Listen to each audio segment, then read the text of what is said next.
J'ai commencé à 14 ans voilà, avec l'alcool, avec des problèmes voilà, d'alcool, de cannabis. Et puis petit à petit, en fait, avec le temps, je vivais un profond malaise chez moi, donc dans le relationnel, avec mon père, avec ma famille.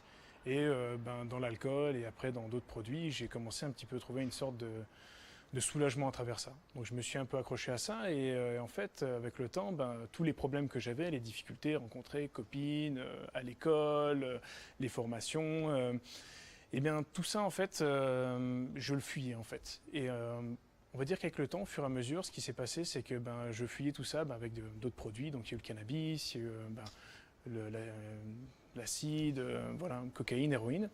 Et en fait, au bout d'un moment, vers l'âge de 21 ans, en fait, j'étais complètement perdu.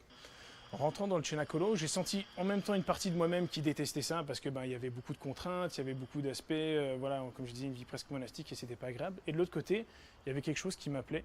Et je sentais voilà, qu'il y avait des moments, surtout dans les moments de prière, parce que c'est une communauté en fait, voilà, qui propose la prière, le travail, l'amitié à la prière comme base pour vivre. Et dans l'amitié, c'est-à-dire avec les personnes qui m'entouraient, parce que c'est une vie communautaire, d'où le mot communauté. Et en même temps aussi dans la prière, j'ai commencé voilà, à avoir une rencontre, quelque chose de fort qui s'est passé. Donc j'étais un peu un spectateur à ce moment-là, voilà, c'était pas volontaire. Et petit à petit, j'ai senti voilà, qu'il y a des choses qui changeaient au fond de moi-même. L'insécurité, voilà, les doutes, surtout la peur voilà, d'aller à l'encontre de moi-même. Je pense que c'est surtout voilà, ça où j'ai commencé petit à petit à reprendre courage, à reprendre confiance et à me regarder en vérité.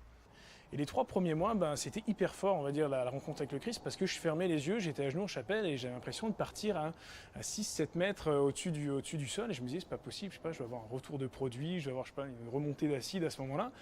Et je me disais, bon, c'est un peu, voilà, c'est un peu bizarre, quoi, cette situation. Et en fait, je me suis rendu compte qu'au fur et à mesure, tous les samedis, pendant 3 mois, je vivais ces choses hyper fortes. Je sortais de la chapelle, j'avais le regard lumineux, j'arrivais à sourire aux gens, j'arrivais aussi à rencontrer, à regarder les gens les yeux dans les yeux.